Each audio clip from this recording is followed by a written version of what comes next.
Assalamualaikum warahmatullahi wabarakatuh. Para sahabat wakaf dimanapun berada, para agen asuransi syariah, para marketing perbankan, para asatis yang telah mengikuti training sahabat wakaf, dan khususnya seluruh masyarakat Indonesia dimanapun berada. Hari ini telah kita luncurkan wakaf wasiat polis asuransi syariah yang sudah di-launching sejak tahun 2012. Cuman akhir-akhir ini semakin bangkit karena pada tahun 2015 Majelis Ulama Indonesia melalui Dewan Syariah Nasional telah memfatwakan bahwa wakaf wasiat asuransi syariah sudah dibolehkan.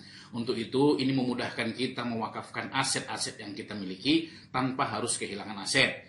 Sesuai dengan Undang-Undang Wakaf, kita boleh mewakafkan sepertiga dari harta kita. Apakah wakaf, apakah hibah, apapun bentuknya, hanya maksimal boleh sepertiga. Nah, melalui wakaf wasiat polis asuransi syariah ini, kita bisa mudah menyerahkannya. Kenapa? Ketika itu kita hibahkan sepertiga, harusnya langsung kita bagi. Contoh, aset saya nilainya 3 miliar. Maka sesuai dengan Undang-Undang Wakaf, hanya sepertiganya boleh saya wakafkan, yaitu 1 miliar. Nah, apakah saya bisa langsung menyerahkan 1 miliar atau tidak?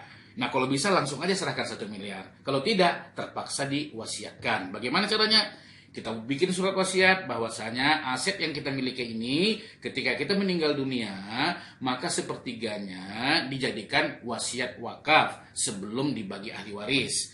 Nanti bisa dibaca dalam surat An-Nisa ayat 11 dan ayat 12. Kemudian setelah itu ya barulah nanti diserahkan ke ahli waris. Ternyata dalam perjalanannya ada sedikit ya keterlambatan. Kenapa keterlambatan? Ketika sudah meninggal dunia, ini sepertiganya ditunggu laku dulu.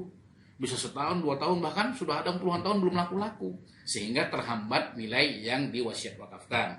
Maka kami mengajukan bagaimana bisa dialihkan sepertiga nilai wakaf tadi dialihkan dalam bentuk nilai melalui wakaf wasiat polis asuransi syariah. Jadi kami ajak masyarakat, wasiatkanlah aset yang kita miliki sepertiga untuk memudahkannya melalui asuransi syariah. Kenapa?